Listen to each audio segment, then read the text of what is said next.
Good morning.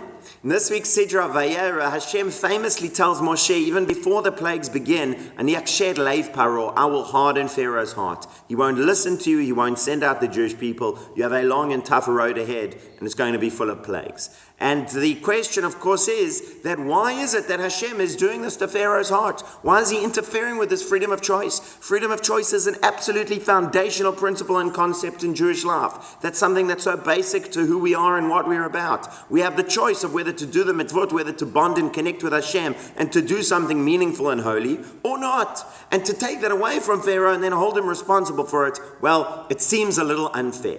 Now, the truth is, if we look carefully at the words that are used over here, there are three different things that happen to Pharaoh's heart. Kaved leiv Pharaoh, his heart becomes heavy. Kasher leiv Pharaoh, his heart becomes hard. Chazak leiv Pharaoh, his heart is strong. The Malbim and Rabbi Shimshon and Raphael Hirsch look into those differences. We've discussed them at another point. But what I want to look at is the fundamental famous question of the messing with freedom of choice itself. The Maharal of Prague, in his great book, Gevurat Hashem, The Power of Hashem, chapter 31, where he deals with the whole story of the Exodus in this book. Chapter 31, he asks this question of the freedom of choice for Pharaoh. And he gives three answers. The first answer, he says, is a person needs to know in life, he needs to clean up his mess. You need to fix what you broke. If there was something that you did that was bad, you need to be the one to put it right. And if you're able to actively do that, wonderful. But if Hashem has to do that for you, sometimes that's how it works as well. And he explains over here, Pharaoh starts the story, and Moshe first comes to speak to him. Pharaoh starts by saying, Lo yadati et Hashem.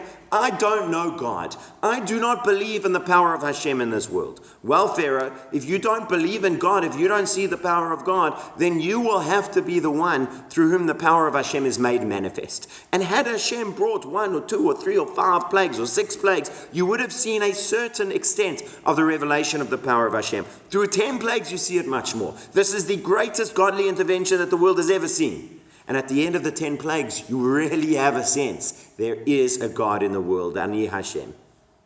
And that, says the Maharal, is what Pharaoh had to be not just witness to, but be the catalyst of. It had to be because of Pharaoh that we saw the greatness of Hashem in the world, because Pharaoh was the one who chose to deny the presence of Hashem in the world.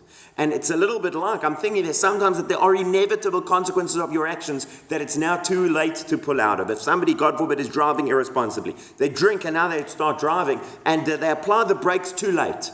And at that moment, they have a moment of regret. I wish I'd never done this. I wish I'd... That's very nice. But the action is now in motion. The consequences are going to have to be dealt with. And that's the case that happens here with Pharaoh. Pharaoh says, I don't know Hashem. Oh, you don't know Hashem?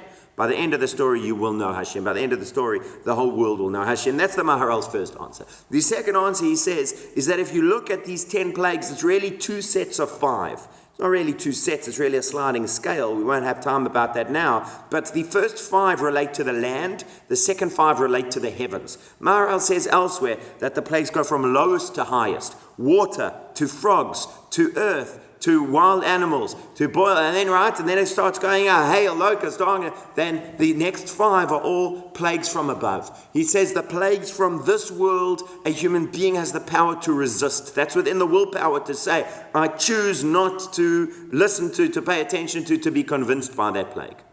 But the plagues of the higher world, those 5 greater plagues, those are beyond the human ability to resist. And therefore what Hashem is doing in those second plagues, we only find Hashem strengthening Pharaoh's heart from plague number 6. From plague number 6, which are intrinsically beyond the human ability to understand. They're intrinsically so overwhelming and convincing that Pharaoh would not have choice and he'd have to let the Jewish people go. So Hashem, in order to make sure that doesn't happen, Hashem gives Pharaoh corresponding strength so that it will be the same as the first 5. The first 5 which he could resist on his own, the second 5 which there's no way he'd be able to resist on his own, Hashem just rebalances the scales. The third explanation the Maharal gives is that Teshuvah is about deciding who you are. In fact, every action that we do, in a sense, is about deciding who we are. You're going to choose whether to do this or not do this, and you're going to choose whether this is you or not you. If you did something once in your life and you never did it again, you can reasonably say, this is not me. I'm sorry that I did that and I don't want to be that person. Fine. If you do it every single day, then it's you. I have quoted many times psychologists who said, if you every day when you come home from work and you're tired and exhausted and you act like a jerk to your family, you don't get to say, I'm not a jerk. Because if you do it every day, you are a jerk. For Pharaoh to say, that really I want to see the greatness of Hashem. Really I want to do the right thing. Really I want to hear the message of sending the Jewish people. So maybe that is who you really are, Pharaoh. Maybe that is who you're really going to be. But after 5 times of choosing not to listen to Hashem, you've made it abundantly clear who you are. And once you've made that choice so deeply and strongly who you are, it's very, very difficult to find a road back. So teshuvah is, I don't want to say always possible, but I'm going to say, pretty much always possible. But the idea of teshuvah is choosing who you're going to be. And when you've already chosen and demonstrated and made up your mind who you are, it's that much more difficult to turn the clock back, to turn it around.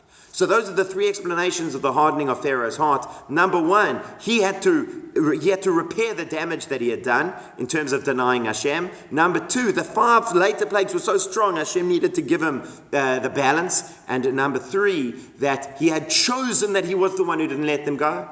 So that's who he was, and he was stuck with himself. Shabbat Shalom.